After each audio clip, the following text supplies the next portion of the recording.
the heart of Broadway, here in historic downtown Cape Girardeau, where if you act like a dick, we're going to call you a dick. It's Podzilla After Dark here on the Podzilla 1985 network. My name is Shannon Young. I'm going to be your host tonight. I got a lot of energy in me. Jesse Kimball's down at the end of the table. You were going to say something. You said it was going to be the first thing you were going to say is going to be after I introduce everybody. After I introduce everybody. That's not how this works. No, it is. Because then what will happen is we'll get into discussion, and we'll go 20 minutes before I introduce the show. It's happened before. Jesse Kimball. There's nothing wrong with that. Yeah, that's who I am. Lindsay Wolfgong. Hi. I'm a little low energy. I've been binging your live. And Allie Abear. You're going to introduce me this week?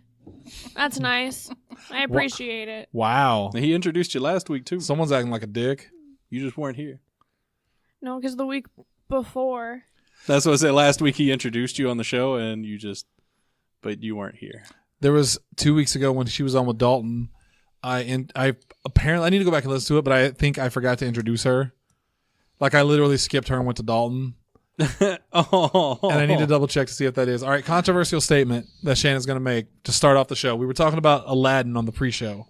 We're going to talk about Aladdin some more here in a second, but here's my controversial statement. Mm-hmm. Live action is better than cartoons. It depends. It depends. Certain scenes, yes. As a whole, no. No, as a whole it is. Because I like to see real human emotion. I like to see like it's not fake. Well, it's fake, but so it's a real fake. I mean, talking about Aladdin, in the new song they put in, you actually got to, like, she teared up. She teared up at the end of that. When she sang, when she got really animated, you could see the emotion on her face and like her, like just her body language and stuff. You don't get that in cartoons. Yeah, but she made everyone else seem like they were phoning it in. Well, not Will Smith. Not Will Smith. No. He was at about 80%. Yeah, but 80% of Will Smith is better than 100% of regular people. Okay. I'll give it to you. Honestly, I will give you that in that she was just phenomenal. Yeah. And everybody else was really, really, really good. Which is crazy because in the preview, all right, so we're going to talk about Aladdin. We all saw Aladdin, and you guys did a review for it already on the show. Yeah. So we're going to skip that. Let's just say we all liked it a lot, but we're going to talk about Aladdin. So if you haven't seen it yet, and you somehow haven't seen the original, so you don't know the story at all, I guess skip ahead a little bit. Like, this is weird. That is a weird thing to have to think of, that there are people that have not watched the original animated one, and which I'm like, shame on you, but I don't think whatever. We're not spoiling anything, hopefully, but when I saw Naomi Scott was in the movie, I didn't know who she was at first because she looks, again, I can't stress this enough, Naomi Scott plays Princess Jasmine. Naomi Scott played Kimberly in the Power Rangers movie, and it blew my mind because I thought she was just, this is going to sound offensive, I thought she was just some white girl.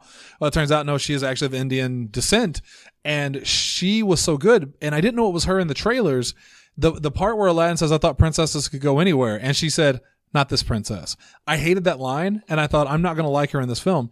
And then it turns out she's the best part of the movie. Yeah, they could have renamed the film Jasmine. Not only was she great, they did her new song for her character, I don't know the name of it.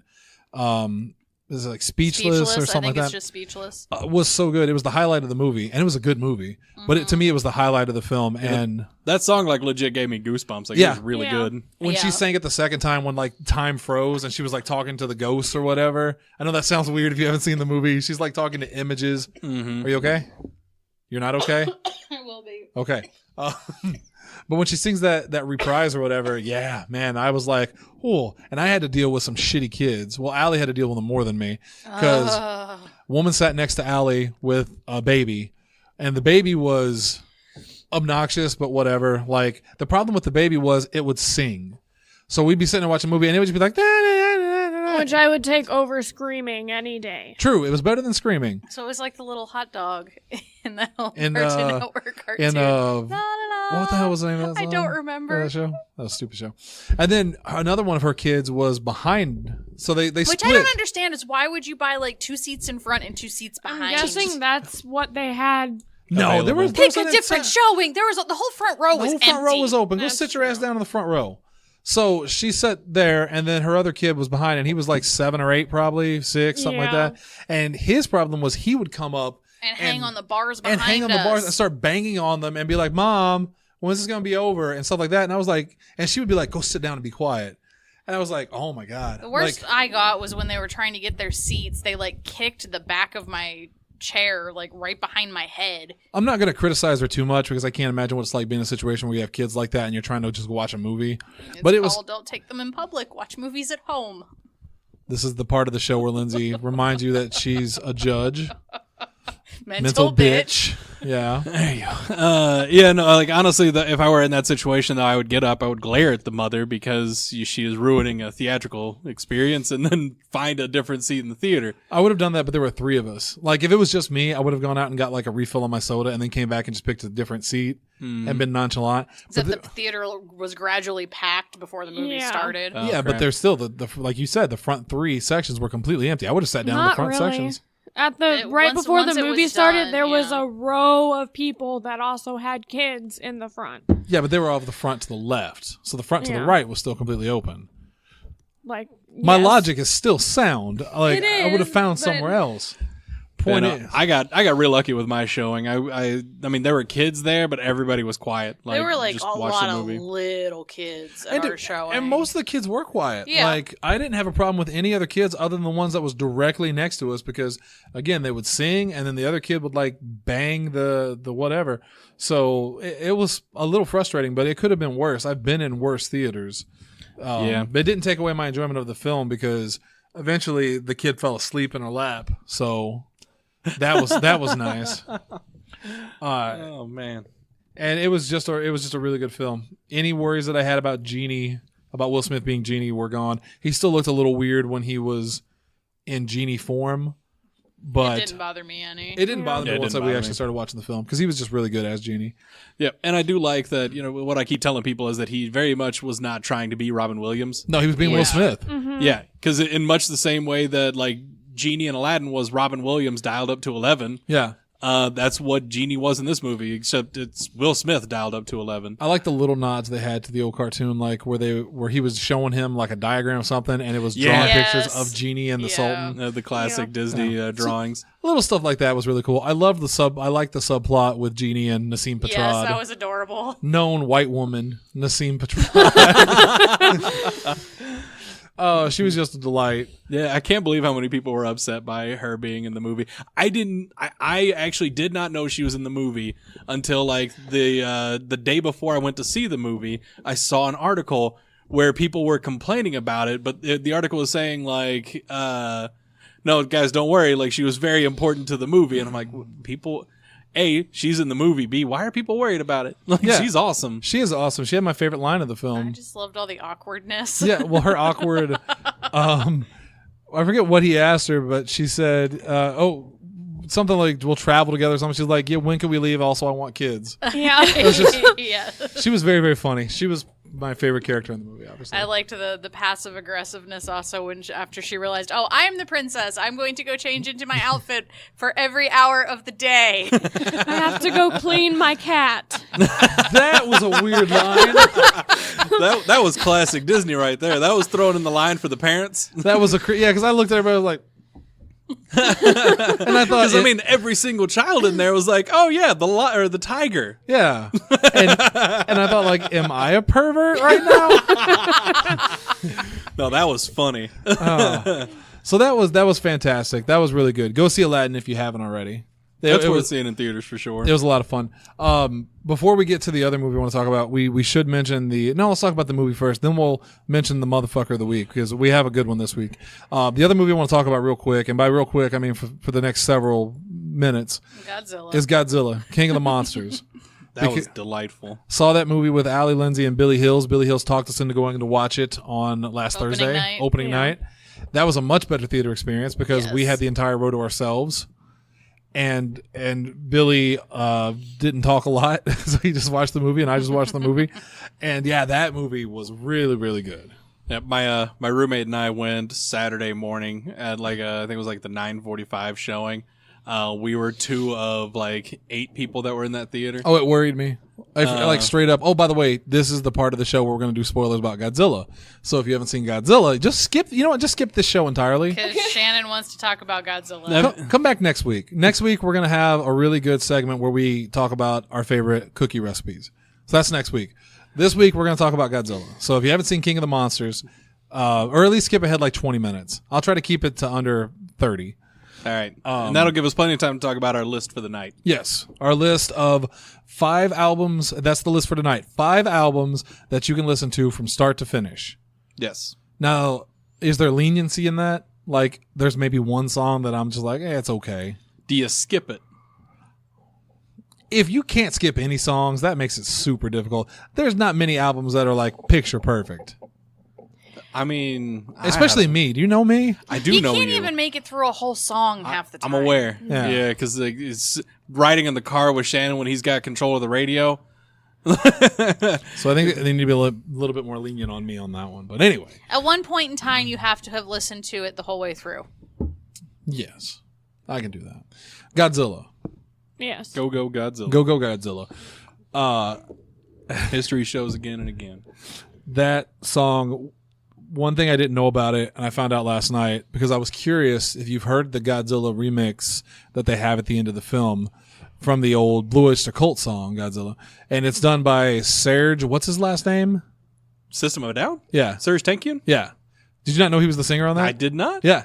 So Serge is the lead singer on the Godzilla song at the end. That's awesome. But there's that chanting that goes on during the song, and I was very much like, I need to know who did the chanting because it sounds really cool, and it was like very cool. So I watched a video on it last night. It turns out they actually had a group of Japanese monks in there, and legitimate monks did the chanting for the movie. And I thought that was awesome. And then I also found out that the percussion and the guitar was done by Brendan Small from Home Movies. And his Death Clock band did like the percussions and stuff. That's awesome. So that is just the weirdest collection of singers and music. And they also had like a backup vocals of a choir in it too. So it was very cool. Very cool. That's really neat. Guy named Barry McCreary did the soundtrack for it. He did Happy Death Day soundtrack. He's done Walking Dead. He did the Child's Play that's coming out. So great job that he did. That whole movie just hit on all cylinders for me. Yeah, I enjoyed the crap out of it. This is the part of the show that is specifically for Zane Laney. So if you're not Zane Laney or maybe Ciro. Ciro's a big Godzilla fan too. It's one of those things like if I really just like put it under a microscope, I'm going to find all sorts of problems that I had with it. Oh yeah. But there's a couple things that I was like, I didn't think about the scene where he's standing in the water. That didn't until I saw the picture. So there's a part in the movie where Godzilla rises out of the ocean, and it's from the trailer, and he looks up and shoots the atomic breath straight into the air like a signal. I never thought about the fact that he was literally like standing on water. So he was basically Godzilla Jesus. I mean, isn't that what he's supposed to be? Monster Jesus? Monster Jesus? He's come to set us free. I don't know. There was a big argument about whether the movie had too much monster and not enough human, or too much human and not enough monster. I don't understand. Any single person that said there was too much human in that movie, like I finished the movie because I remember that I heard it was a complaint that there wasn't enough human. That was it. Yeah, I heard a complaint that there wasn't enough human. And then at the end of the movie, like I just like was sitting there confused. Right.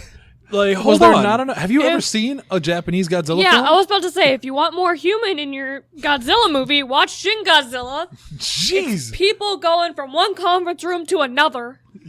I tried to show it. So this is the second time I tried to show Allie the Shin look Godzilla. of rage on her face. She still has the finger pointing, folks. Well, like I told her she wasn't going to make it. I was like, are you sure you want to watch this? She's like, yeah. I'm like, okay. Because Lindsay was in bed at this point. She was dead to the world. And I was like, this is a good chance to show Allie Shin Godzilla again. This is the second time I tried to show her. And 20 minutes into it, they're talking. I'm like, are you sure you're okay? Yeah, I'm fine. 40 minutes of the movie, they're still just talking. Are you sure you want to watch this? No, I'm fine. An hour into it, she's drifting. And what's sad is she fell asleep right at the part where Godzilla attacks. So she made it until then. There was nowhere to fall asleep during Godzilla King of the Monsters, though. No. There was a pretty good blend of action and comedy. Actually, no, there wasn't much comedy at all. No, that movie was balls to the wall, insane action. I just know there were a lot of parts where like you had human interaction and stuff like that, and in the background you could see like Ghidorah and Godzilla fighting, and I was like, switch camera. Change point of view. Like, how do I switch up to the fight? I want to see that. I was a little surprised by the bad guy in the movie because I didn't know it was going to be, and I should have known it. Well, okay, so spoilers again. If you haven't seen the movie, spoilers. I did not know the mother was going to be the bad guy because it seemed like I bought into it that she was kidnapped. And then I remember I bought into it too. One of the trailers, it was that scene where she was talking to them right before Rodan, where she mentions the only way to save the world is to release these Titans. And I didn't remember that whenever I went into the theater. And then once I saw it, I was like, oh, one of the trailers gave it away. Yeah. But no one knew what the movie was about. It didn't click. Yeah. I think I thought maybe one of the Titans had gotten out, and her response is the only way to beat it is with another Titan. Yeah, I kind of thought that too. I thought they were doing. Well, I mean, that is pretty much where they went with it in the end, because Godzilla had to save the world from King Ghidorah. Yeah. Or as Zach continues to say, as of today, King Gigori. You motherfucker! You watched the fucking movie, right? How? I don't think that's how. The last time you said how Zach says it, I don't think it was Gigori. It wasn't, and I forgot exactly how Zach said it until today. He came in, he was like, "What'd you think of that Gigori fight?" I'm like, "Gigori? Goddamn, you watched the movie, right?" What's your favorite part of the film? Allie, go. Oh, why am I first? Because I called you first. That's simple. I don't know. You don't know. It was a really good movie. I'll It's go. hard to pick. All right, Lindsay, go. Mothra hatching. That was a cool scene. Mothra or the larva? Mothra. Okay. I want those full-on wings and the illumination. Yeah. She was a great supporting player. That's fine. I like Mothra. Yeah, no, they straight up woman in the fridge her. Bob mentioned that. They're like, so he's like, the only part I thought was weird, again, spoilers, like, if you don't know what's going to happen to Mothra, you've never watched a Godzilla film, fucking Ghidorah or Gigori melts her with the lightning. Mm-hmm. And Bob's like, so she just turned into like fairy dust, I guess, that saved Godzilla. And I was like, it's stupid, but I mean, that's pretty much what they do in the Japanese version. Yep. They just explain it in the Japanese version. Right. Mothra's like a phoenix, but it don't come back right away. No, although at the end of the movie they did say that they found a second egg. Yeah, they found the egg. So yeah, that was in the, because at the end of the movie they go through all these newspaper clippings and everything of stuff that's going on, and one of them also, one thing that did irk me throughout the film. Skull Island. Did you know that King Kong is going to fight Godzilla soon? Did you know that King Kong is in the same universe in this movie? Have you heard? They hyped the shit about out of Skull Island. King Kong. It was one of those, like, they were, I feel like they were a little bit trying to hint at the fact that, or okay, the goal was to hint at the fact that King Kong and Skull Island were in the same universe, because they've already announced Godzilla versus Kong. Right. So that was the goal. Yeah. What they did was go full first season Gotham with it. Like, that just like, have you heard about this girl that likes plants? Her name is Pamela Isley.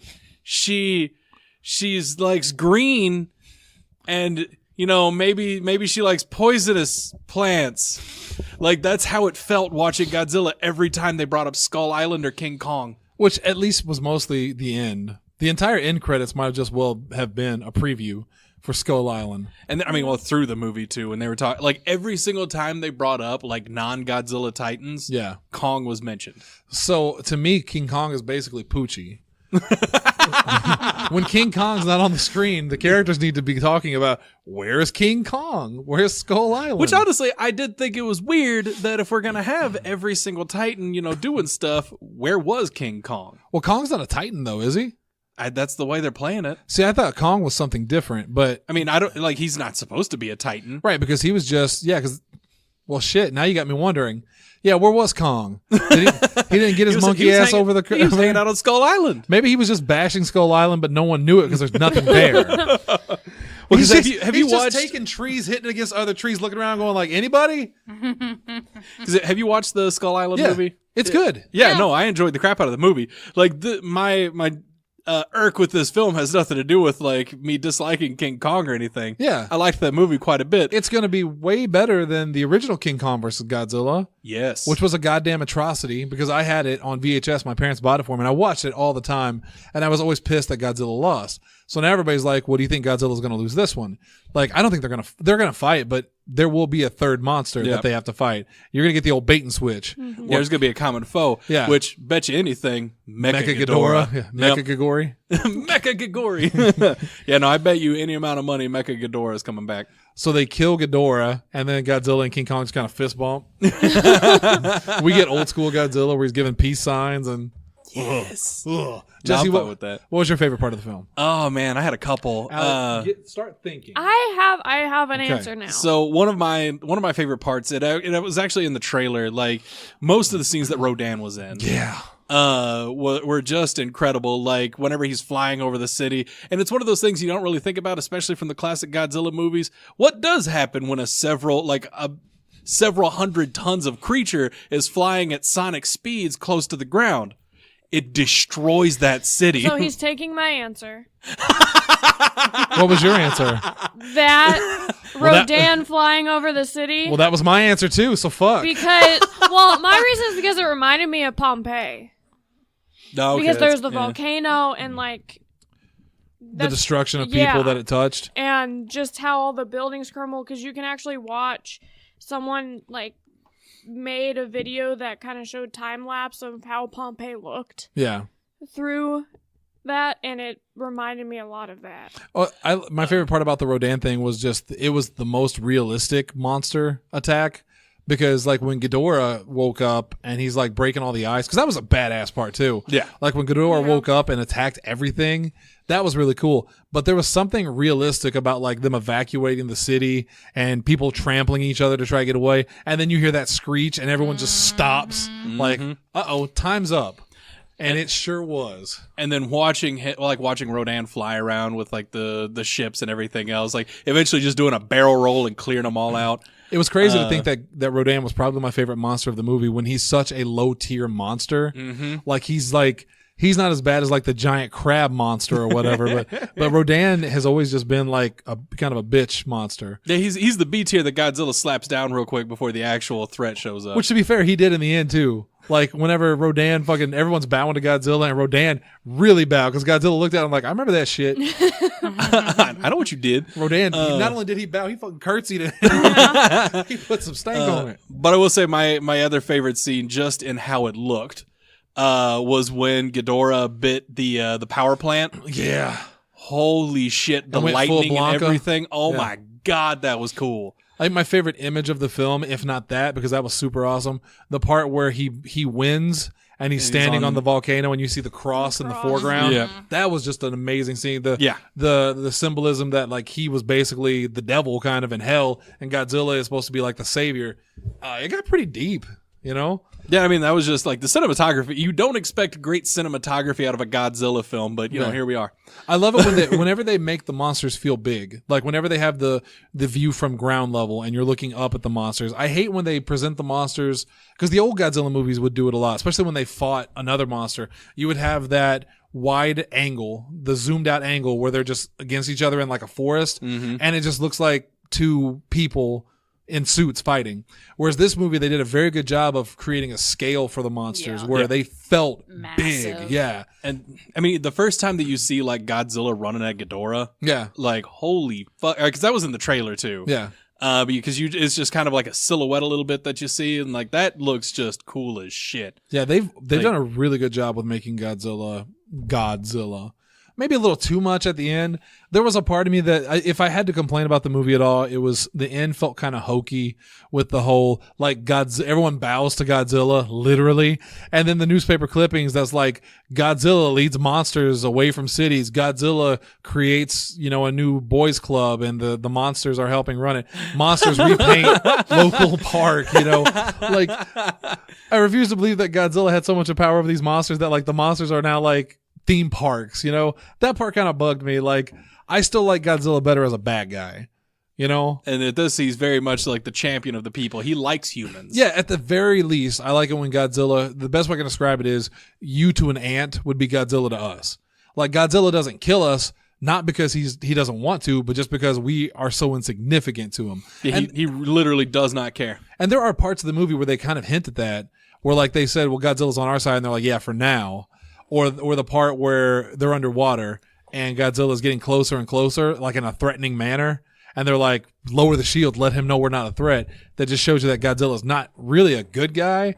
He's just his ideas just happen to coincide with your ideas. But then at the very end, all the newspaper clippings, Godzilla elected president, and shit like that. It was just a little too much for me. Yeah, no, it was very much showing like that the Doctor was right the whole time. Yeah. That you needed to awaken the Titans to save the planet and all this other stuff, which was, I mean, it was an interesting play on it. Yeah. But yeah, I don't know. And it would have worked too if it weren't for that goddamn giggery. Waking up all the Titans at once. I really like the fact that they called him Monster Zero at first. I didn't get until you told it to me. That's a great throwback. I love that. There were a bunch just of little things. The fact that he was an alien, that he wasn't a Titan born in this world. Yeah. So now you have to wonder, well, how did he get here? Are they going to bring in the alien races from, the other Godzilla movies and the evil aliens and stuff like that? So I'm excited to see where they go with it. Allie, what was your favorite scene now that Jesse took it? You have another one? I already said. You have a backup?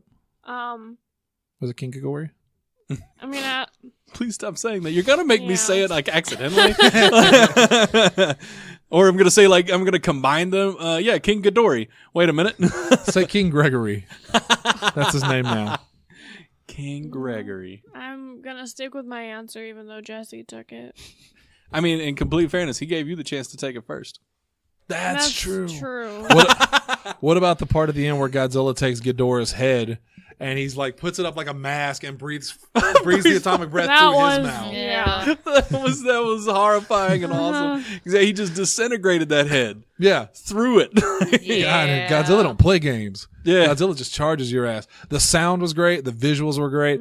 Ghidorah was like appropriately scary for the first time ever. Like he was actually, the way he moved. I saw a review for it. I think it was James Rolfe over at AVGN. I think it was him talking about it. That, in old Godzilla movies, like King Ghidorah was basically just a guy and the heads were flopping around because they're just, whatever. Yeah. But in this, with CGI, you could actually make it move snake-like and like a dragon. That was really cool. Yeah. No, I don't have many complaints. It was a really, really cool way. Like, CG, like the Hydra kind of situation needed CG to look really good. Well, Allie got me this Life magazine dedicated to Godzilla. I dare you to look through it at some of the Godzilla suits and tell me that CG's not good. There's a spot where Godzilla's looking at you and he's looking at the person next to you. Yeah, one eye's looking at you, one eye's looking at Rick. Yeah, he got a little wall-eyed sometimes. Even the Japanese eventually moved to CG because Shin Godzilla was CG.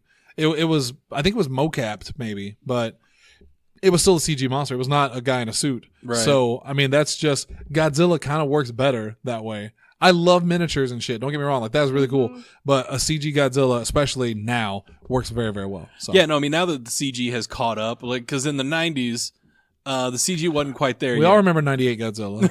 I still like it personally, but I know a lot of people that don't. But yeah, no, it's good stuff. Yeah. It was really, really good. Did you do a review for King Kong? Nope. King of Godzilla? King of the Monsters? There you go. Yeah, we did one. And it was all... yeah, because it was all matinee, or it was full price. Full price. I said that it was full price, but I said realistically, like, because I know a lot of you guys out there probably aren't as big Godzilla fans as we are. It's at the very least worth a matinee, like, see it in theaters because of the visual spectacle of it. Yeah, because we also you saw it in the IMAX too, right? Quote unquote. Yeah, or the super screen. Yeah. Yeah, and the added audio and stuff. Because Bob, his review of it was like it was loud. I'm like, it was, but it needed to be. You needed to hear the monsters. Yeah. Because when we saw Aladdin, it was so much quieter than the super screen. And it was kind of bothersome, I'm like, I needed that loudness. But yeah, full price for sure. If you're a Godzilla fan, it's a no-brainer. And how could you not be? What is unappealing about giant monsters fucking up your city? And really, like, it's one of those things, like, there is almost no way to, like, unless you're just super rich, to recreate that theater experience for Godzilla. And it's just one of those movies that definitely needs it. Like, it needs that attention. It's another reason why, like, America has only made, in the past 20, 30 years, I can only think of one giant monster franchise that they've done on their own that wasn't Godzilla, and that was Cloverfield. And Cloverfield's a great movie, but, like, you cannot compare Cloverfield to Godzilla. Yeah, 'cause Pacific Rim was a comic first, right? Oh, I forgot about Pacific Rim, actually. That's how little I liked Pacific Rim, which I'm shocked even to this day. There was something about Pacific Rim I just did not care for. It needed to be Ava, and it wasn't. And they called the monsters kaijus, which drove me nuts. Why? Because kaiju is the term for monster in Japan. Yeah. It's just what those monsters were. And what I hated about it was since they called them kaijus, all of a sudden that became a popular term and no one referred to, like before that movie, when people would talk about Godzilla and stuff like that, they would call them monsters. Yeah. And then once that movie came out, now everything's a kaiju. It's like you're not Japanese though. If you're Japanese, you could say kaiju because that's the word. That's their word for it. Our word is monster. Godzilla is king of the fucking monsters. It doesn't say king of the kaijus up there, does it? I mean, in Japanese, drove me nuts. Ain't it Japanese? No, I mean, it made sense in the context of Pacific Rim, but I could see like you disliking the repercussions of it. Yeah, and there by that I disliked Pacific Rim. Yeah, that's and fair. then the sequel I saw parts of it. I didn't like it at all. The sequel, I enjoy the sequel not near as much as I did the first Pacific Rim, but like I absolutely loved the first Pacific Rim. Maybe I need to watch it again and give it another chance because it seems like it's everything I would want. Cute girls, hot guys, giant robots, giant monsters, Ron Perlman, Charlie Day. What's not to like? Idris Elba. Ron Perlman's going to be at Indiana Comic Con. Yeah. I showed you. I'm just looking at you and saying you better go. I don't know if I want to go. I'll just have a great time. I don't know why that was really funny to me. I do good impersonations. When did I turn into Ernie? I don't know, Bert. Oh, that was good. Go see Godzilla. Motherfucker of the week. Jesse, you know who the motherfucker of the week is? He's a son of a bitch. He's my favorite. I know, like, I've heard you say who it was going to be already because it came up in the group chat at some point. Yeah, I posted about it the day it happened. I think it was like Tuesday. But I honestly don't remember. Alabama Mayor. Oh, yeah. Mark Chambers. You all right? Yep, I'm good. From Carbon Hill in Alabama. Mark Chambers, who posted a meme, I guess it was a meme on his Facebook that said, "We live in a society where homosexuals lecture us on morals, transvestites lecture us on human biology, baby killers lecture us on human rights, and socialists lecture us on economics." His friend, who I don't know any of them personally, but I'm assuming is also a dirtbag, replied, "By giving the minority more rights than the majority, I hate to think of the country my grandkids will live in unless somehow we change, and I think that will take a revolution." To which Alabama Mayor Mark Chambers replied, "The only way to change it would be to kill the problem out. I know it's bad to say, but without killing them out, there's no way to fix it." This is an elected official. Yeah. Saying this shit. Now, it's bad enough that he said it, and I didn't think about how offensive the thing his friend said was, but that whole give the minority the same rights as the majority or whatever, and I hate to think of what world my grandkids will live in. What he's basically saying is, I hate to think of a world where white men aren't in charge of everything. Yep. And a world where white men are no longer the alpha. White Christian men. White Christian men. That's important to say. And oh my God, it's 2019. There are still people that think like this. Yeah. How the fuck? There's a lot of them. There are. They elected certain people. It's a real including problem. Alabama Mayor Mark Chambers, who you can call or write to. He said, and this is very funny. He said at first they called him, a local news station called him to ask him about his comments, and he denied it and said that wasn't me. He's like, I think you have the wrong person. I didn't make that post. He then called the station back and said, okay, yeah, it was me, but it was supposed to be a private message. So it's not my fault. It's Facebook's fault that this got out. And it's Facebook's fault. I don't know how to use this fangled technology to spread my racism. And then I don't want to be public with my racism. I just want to talk to my friends about my racism. It's funny. It's harmless. Completely.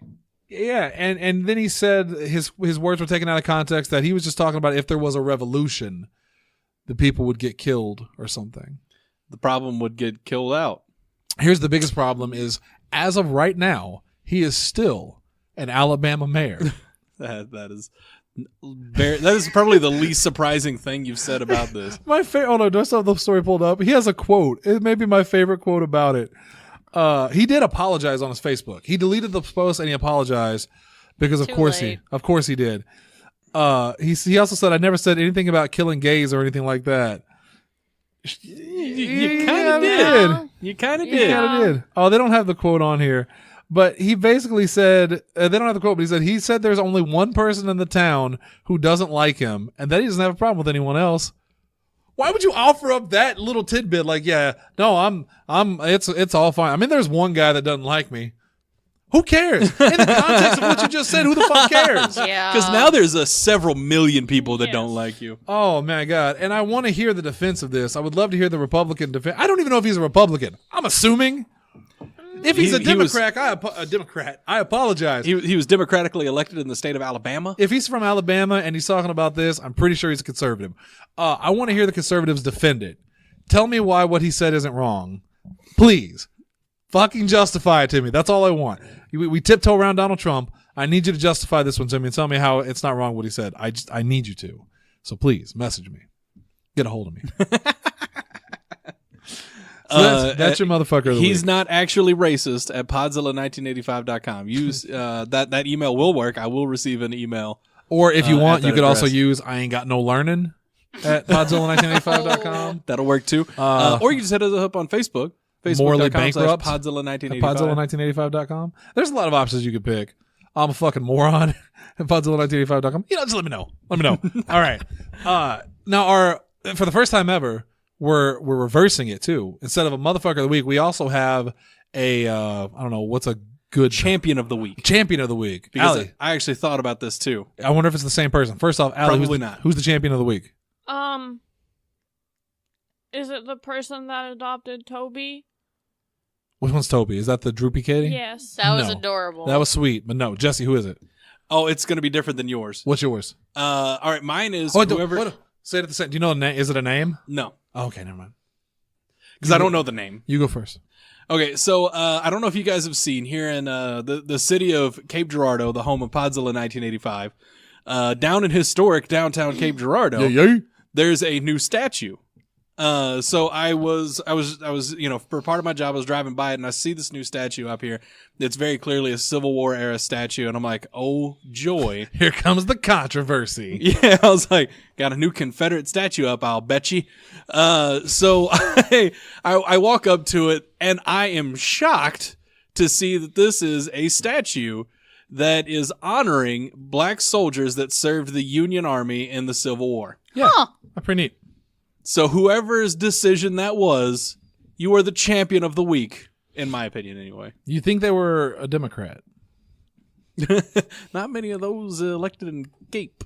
And the one guy that we've got, isn't he the one that was talking about that rape was consensual? That's a Republican, and yes, he is our he is our representative. He my representative. Actually, he's not, because he is not the representative for Cape Girardeau. So for the four of us, because gerrymandering, we are not included in his district. He's got all the white districts nearby. Wipe my forehead sweat off. There's too many black people in this district for him. My champion of the week is Chris Evans. That's what was gonna be my other guess. I do love Chris Evans. I never actually heard this story. For which one? So they are apparently in Boston. And I'm not going to say when the date is because I don't want to give it as any publicity more than for the story. They're going to have a straight pride parade, which, by the way, is the dumbest fucking thing I've ever heard. Like, and this is coming from someone that if you would have talked to me when I was a teenager, I would have probably said something similar because I'm one of the idiots that said, well, why don't they have a White History Month? Because as a youth, don't laugh at me, Lindsay, I'm about to spit her water out. As a youth, there are things that Shannon Young didn't understand. Like how the other 11 months of the year, White History Month. Or even the 12. Yeah. But I'm a little bit older and a little bit wiser now, and I realize there've been a lot of great memes going up about it. I'm going to say memes, but just the pictures and stuff about how, white people, you don't have, or white people, I just assumed straight people, you don't have to really take pride in it because you haven't had to sacrifice anything for what you have. No one's ever been. You know what your parade is? You walk down the street. Yeah, because you have the privilege of doing that. You have no reason to be afraid of being straight and stuff like that. I saw actual memes that were like, Old Navy's 4th of July sale is about to happen. If that ain't a straight pride parade, then I don't know what is. Yeah, no, I've seen that one quite a bit too. But so they're having a straight pride parade, which is baffling again. Yeah. And Chris Evans just shit all over them on Twitter and just tore them apart. And let me find his quote because it's really good. And this, I don't know if it was the same group or if it was a different group because the runner-up is Brad Pitt because this straight pride organization or whatever said that Brad Pitt is their official spokesman of like straight people and stuff. He's like, no, I'm not. Yeah, Brad Pitt's like, no, fuck off. I don't have anything to do with your fucking hatred. Did you hear about the Catholic bishop that made the tweet? No. This showed up in r/murdered by words a whole lot. So this Catholic bishop tweeted out that his fellow Catholics need to keep their children away from all this like homosexual pride stuff. It's damaging to your children.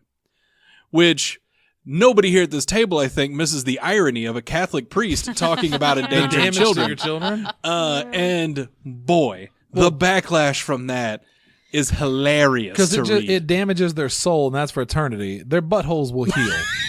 Wow. Over time. I went full Dalton on that one. Over time. God damn, yeah, because eventually they'll be too old to keep going. Yeah, they'll stop wanting to bang them once they hit, 10. That's too old. Jesus Christ. Allie? Because there also someone else we should mention is Robert Downey Jr. is trying to help climate change. Yes. So he is also a champion, and I saw something that said Robert Downey Jr. is trying to fight climate change. Chris Evans is fighting, I think they said Nazis. Yeah, sure. So we're just trying to get the real life Avengers Mark now. Ruffalo is like all in going green, and then it just said, I think Jeremy, I forget his last name. Right. Renner is gonna go kill some people. Kill the right people. Yeah, with the Robert Downey Jr. news, I saw that attached to a meme of like his character from Tropic Thunder, where he says that he doesn't break character until the DVD commentary.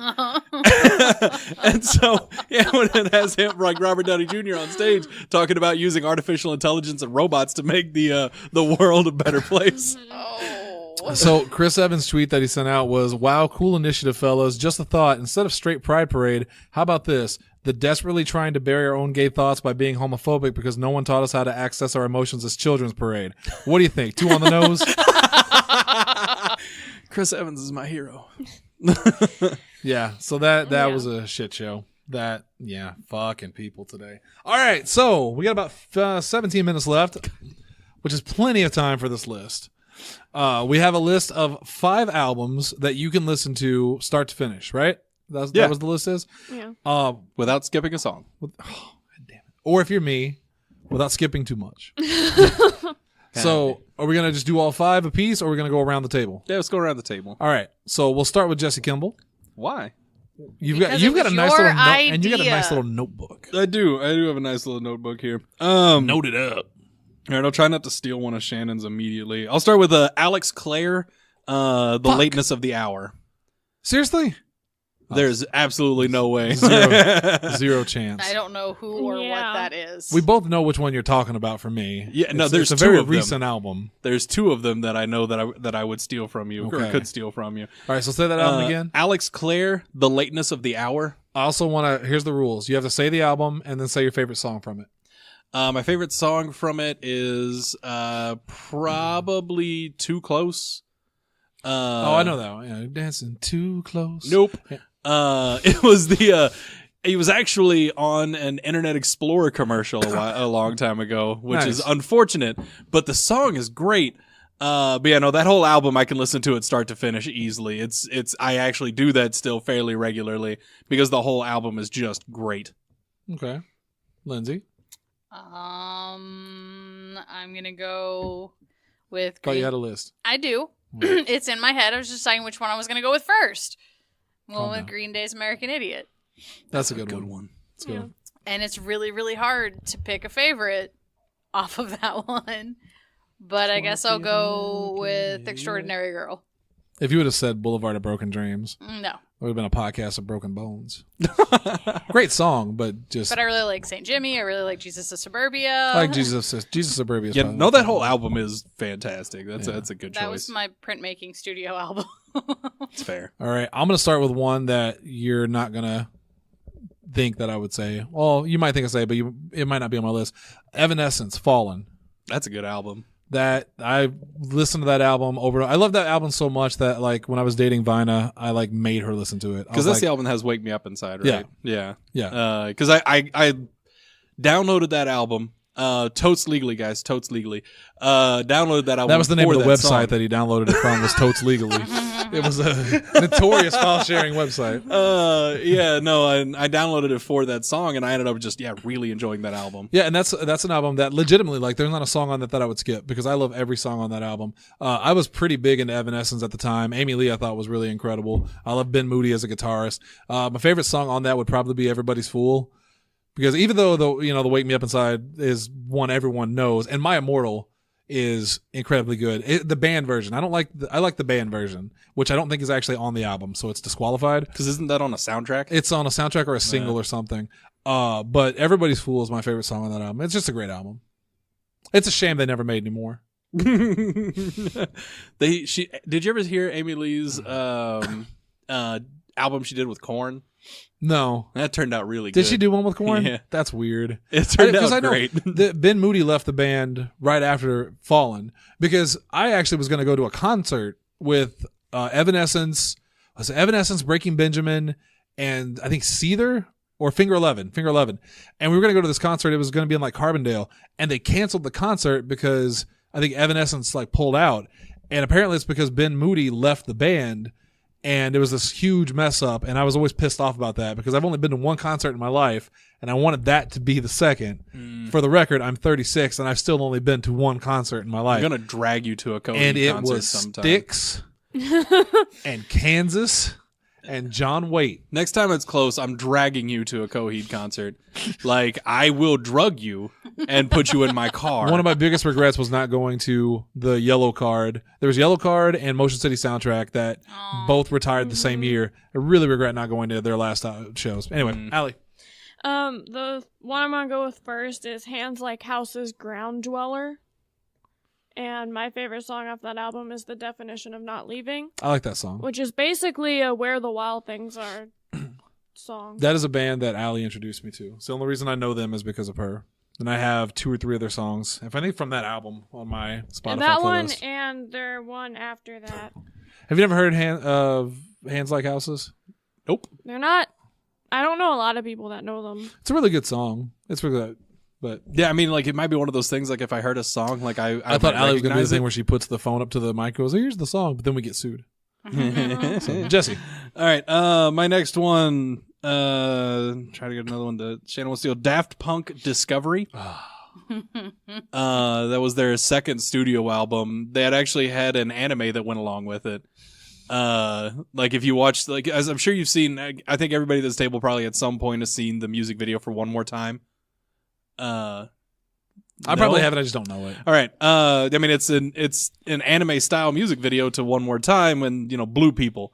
It's that one that it's very much Captain Harlock style. A little bit, yeah. Art.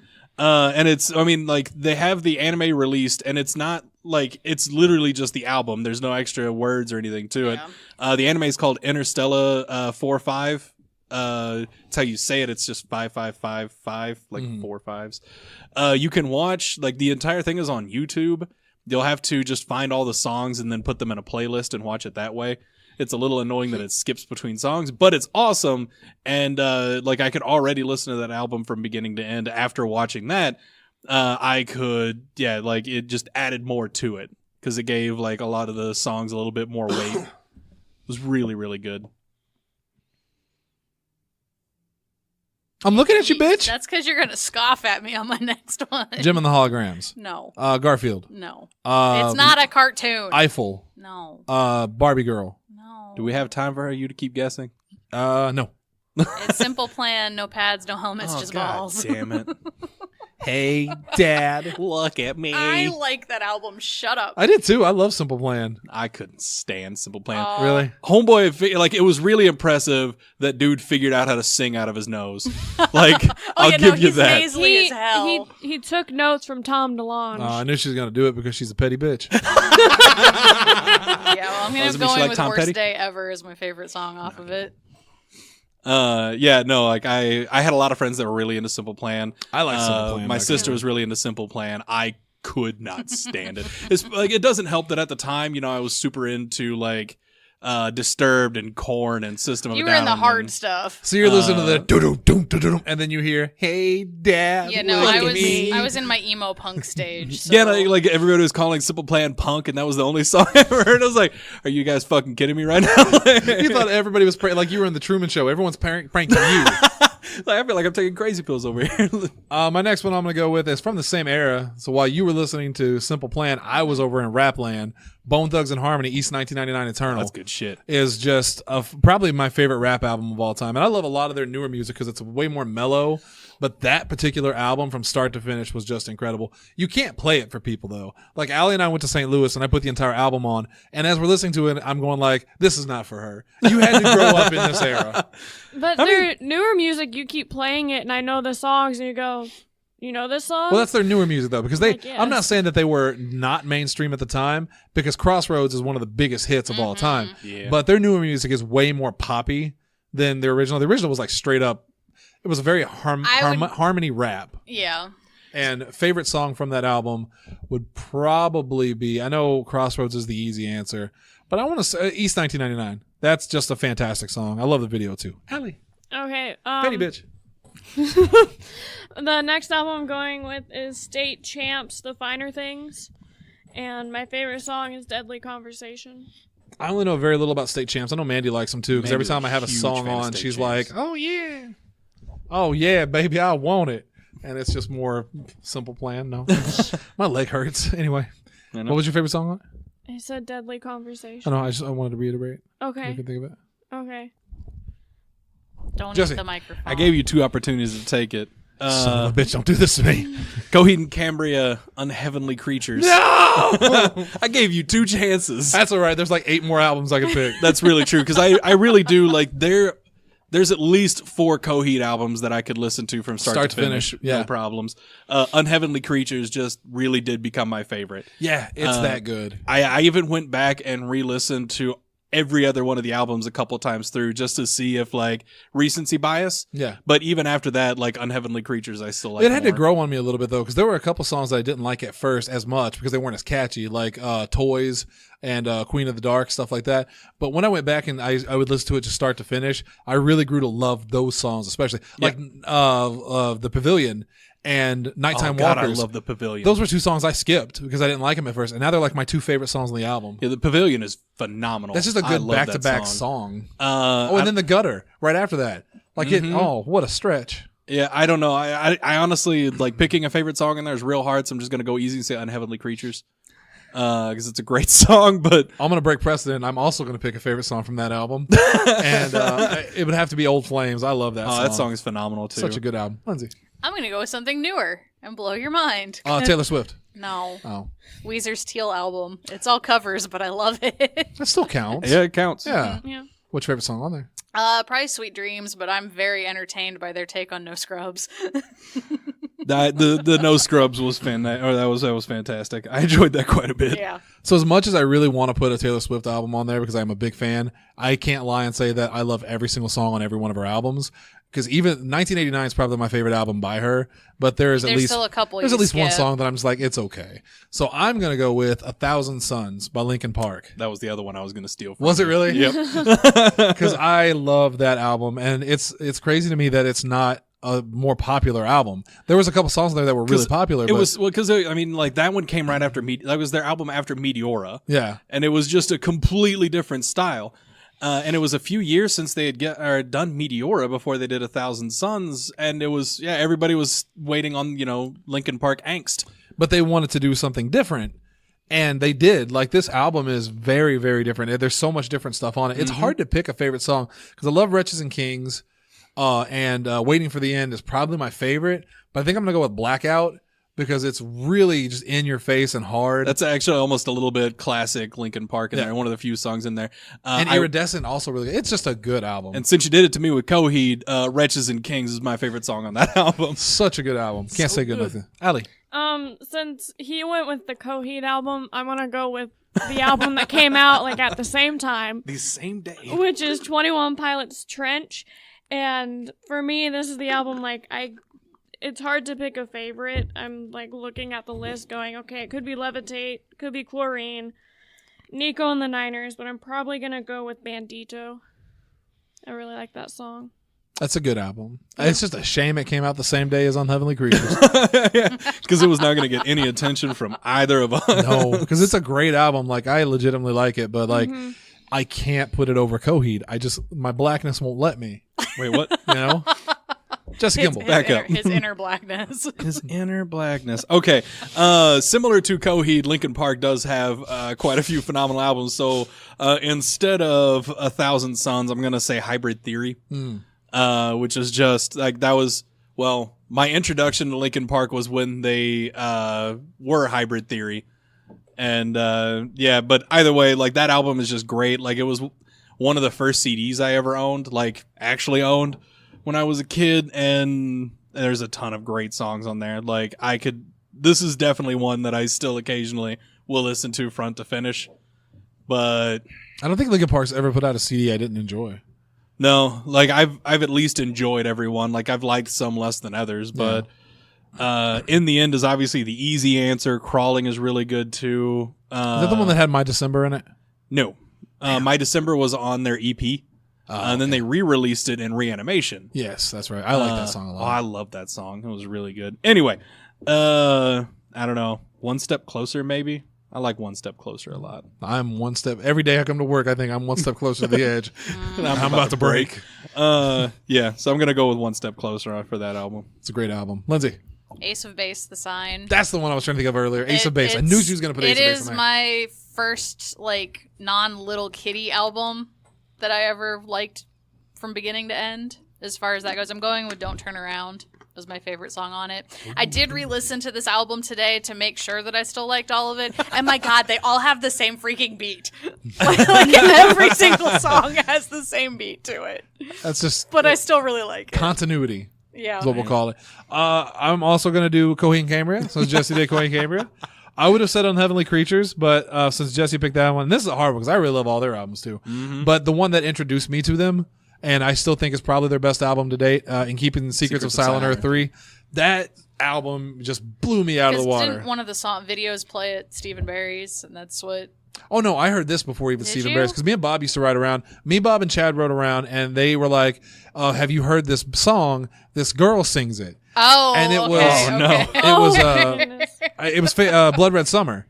And we're listening to it, and I'm like, I was like, that's not a girl. Like, that doesn't even sound like a girl. But, this is during the Tracy Chapman era, so you didn't know. You didn't know. One of the bands I liked, Sleeping with Sirens, also had that issue. Well, you couldn't tell? Like, this is a girl singer. No, it's not. Yeah, but I think if you look up the lead singer from Sleeping with Sirens, and then you look up the lead singer of Coheed and Cambria, one is definitely a guy. And I will say, like, another reason I'm going to drag you to a Coheed concert. In Keeping Secrets of Silent Earth 3, the song, that live, holy crap. It's a long song, too. I mean, it's a long song, and just, like, the amount of, like, crowd interaction and, like, how into it, like, you get, like, it's just, And that one's almost impossible to pick a favorite song from, because I think my favorite's probably Blood Red Summer, but I also really like The Crowing. Oh, The Crowing. Crowing is so good. That whole album is great. Owl the Killer is also one of my favorites, but I'm going to go with The Crowing. The Crowing. The Crowings. Yeah. Ambulina, yeah. All right. Allie. I'm going with Kesha's album Rainbow. Is that the one with Godzilla on it? Yes. There is a song on this album called Godzilla. Full circle. That'll be the intro song for tonight. No, it has to be the Godzilla by Surge. It has to be. Sorry. My favorite song on it is actually called Rainbow. It's just... Praying is also a really good song, but that one... Can't confirm she was obsessed with this album when it came out. It's really good. It is. I didn't say it wasn't. I listened to it.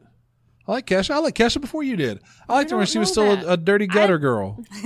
A dirty gutter girl. She would say she was a dirty gutter girl. Yeah. She prided herself on it. Most of her songs were about being a gutter girl. Okay. Jesse? All right. I guess for my last one. No, I'm not mad at Kesha. I love Kesha. I really do. Why would you be mad at her? Well, I don't know. Jesse? For my last one, System of a Down, Mesmerize. Is that the one with BYOB on it? Yes, one would be BYOB. I listened to this album so much in high school. My little brother was riding to school with me for the period of time between me having a car and him having a car. I didn't take the CD out of my CD player for a solid year. Wow. I love this album. Like I actually in doing this, whenever I saw what gave me the inspiration for doing this list tonight, I immediately just started listening to this album again because I can just all the way through every bit of it. Love this album. Radio Video, probably my favorite song on there. It's really, really good. I didn't like System of a Down nearly as much until I met you. I liked them, but I didn't get into them really. And now I really like him. Surge is crazy. Surge is crazy. Yeah. I really his first solo album was solid. His second solo album was not. Every time I mentioned to Lindsay, I was like, yes, so Surge from System of a Down is the lead singer, is the singer on the Godzilla song. She's like, I don't know who that is. And I just remind her of the same song there. La la la la la la la la la. She's like, oh, okay, I know who it is. Yeah. I'm not good with names. I'm sorry. Lindsay? Yeah. Okay, we're going with Classic Lindsay for the last one. Were we not already on Classic Lindsay with Ace of Base? Yes. I'm about to say we got Green Day and Ace of Base. But the more true Lindsay all the way up through the Phantom of the Opera soundtrack. And it doesn't matter whether it is movie, stage, short, or extended. I will listen to the whole thing. It's movie. The movie version is the best one. Well, I didn't have the movie version originally. I had the theater version. Thank you. Oh, that's fine. Just the movie version is better. Notes is my favorite song on it. The arguing. It's just great. You're wrong about the best song, but it's my favorite, not yours. It's not best. She did the topic wasn't best song on there. it's favorite. Yeah, because my songs would have probably been different if I was going with best versus favorite. So the last one for me is incredibly difficult too, because there's so many that I want to mention. I want to mention Boys to Men 2 is an incredible that album. album is great. I want to mention Motion City soundtrack. I want to mention there was another one that I had stuck in my head just a second ago. I'm like, oh, that's a really good one I listen to all the time. Bull Beat. Their that whole album. What was it? Outlaw Gentlemen and Shady Ladies, I think it was what it was called. That was the one that too. had the Hangman's Count, and it had the song Doc that Holliday. actually got hit really on the radio a whole lot. Hangman's Count. Oh, okay. That was on there all the time. I really liked that. That was good. But I think the one I'm going to go with for my final one is Autopilot Off. And I think it was actually called Autopilot Off, if I remember correctly. I first heard Autopilot Off on the soundtrack for SSX3, and there was a song on there called Clockwork that I was just obsessed with, and I could never find it. And then I finally found the album, and I just Make a Sound is what it was called. Make a Sound, because that's the name of one of the songs. And I was just obsessed with that album. I listened to it over and over and over again, and it was so good. 12th Day is probably my favorite. No. Let's just go with Clockworks, because it got me into it. If you've never heard Autopilot Off, they made one album. It's called Make a Sound. I'm pretty sure. Someone correct me if I'm wrong. But if you've never heard it, it's really worth going out of your way and listening to. It's just great. Allie. Okay, for my last one, I'm going with the band that got me into the music that I listened to. Well, let me guess. Can I guess? Yes. It's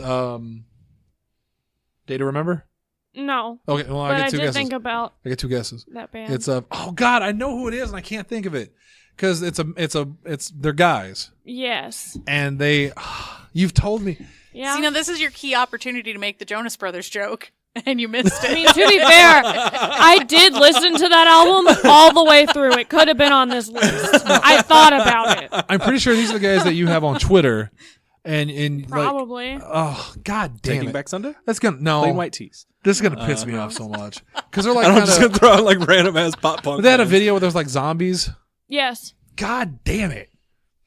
Just say it. All Time Low. That is. Damn it! I couldn't think of it. I like All Time Low. That's why I said A Day to Remember, because I was just thinking of the A letter. They have all their albums are great, but probably I think it's their newest one because he's doing something else now. Is Last Young Renegade. And my favorite song is their single from it, Dirty Laundry. But there's a lot of songs on there that I really like. But yeah. That was the one. Dear Maria, Count Me In. That's the song that I really liked by All Time Low. That's about a stripper. I mean, it is. What happened to your Christian values? It's about a stripper. Moral. She didn't say that was her favorite song. I said it was my favorite All Time Low song. It's their most popular song easily. Probably, yes. So there you have it. 5 albums, actually 20 albums to go listen to tonight. from Podzilla 1985. What is your favorite album? What's an album you can listen to over and over again? Let us know. We know you're not going to. 5 of you will. I'm sure we'll get a couple in the group chat. Yes, group chat. Cody Sandusky, definitely. Hunter Hendricks, possibly. By the way, again, next Tuesday, I want to remind everybody, it's a special show. We're doing an E3 show. Myself, Jesse Kimball, Allie. Is E3 still a thing? Yeah. I might not be on that show. I might Motherfucker, not I told you about the show ahead of time. I know. Why would you not be on the show? I'm going to be out of town. Where are you going to be? Jefferson City. For what? Work conference. I close that night. All right, so special E3 show. Myself. On Sunday. Guess what, Dalton? If you're listening, you're back on the show. No, I honestly, I felt really bad about it. I told my boss, like, yeah, no, I could definitely go to this thing on Tuesday. And then I was like, hell. Dalton was complaining about it because he was like, oh, no, it's okay. It's a special show. It's about games. No, I don't want to be on it. All right, well, Dalton, you're back. So a special E3 show with myself, Dalton Anthony, Asa Gray. You wait, but I don't think you want to wait. Unless there's something that you really want to talk about. Unless they do, when is the Nintendo? I don't know. Nintendo probably won't do an E3 thing. They are confirmed to do an E3 when they're doing E3, E3, or are they doing the Treehouse thing or whatever? I was gonna say they usually just do their own directs anymore. Yeah, direct. That's what I meant. Yeah. They're actually part of E3. That's on the schedule.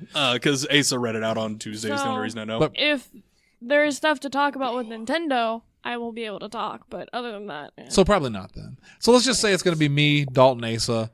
Rude. And special guest Hunter Hendricks making his return to the show after, unless he cancels on me too. No, I'm legitimately bummed that I can't be on the show because me too. That's a hot talent pool right there. That's like our yearly tradition. We do the E3 show. Yep. So I'm a little bummed about that. I mean, if you could push it back a little, like I'll happily be on it. But I'm sure we'll talk about it on Thursday as well. Yeah, because E3 is going on till Wednesday or Thursday, so we're not going to be able to talk about everything. Yeah, basically, like the big stuff that we're concerned about, though, Sunday and Monday. Right. There will be more stuff later, but those are going to be the 2 big days. So make sure you tune in next Tuesday. Someone's going to be on the show. We don't know who at this point, but someone's going to be here to talk about video games. Until then, was there something else I was going to mention? Oh yeah, I do want to mention that Tom DeLonge is the better singer. So, with that said, hold on, I think you got something here. There it goes. Just turn the mic off. It was very rude. It was very rude. We'll be back on Sunday for Nerd Up, and it'll be a lot. Don't turn my mic off. I'm the king. I'm the king of the monsters. All right.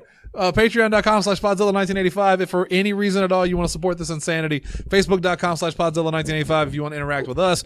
And of course, Podzilla1985.com. You want to catch up on the old episodes. We did a great episode with Travel Channel's Scott Walters.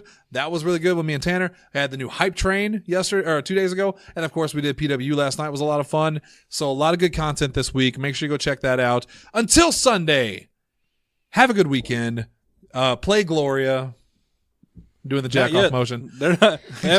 Right now they're up, but they haven't won yet. We'll see what happens later.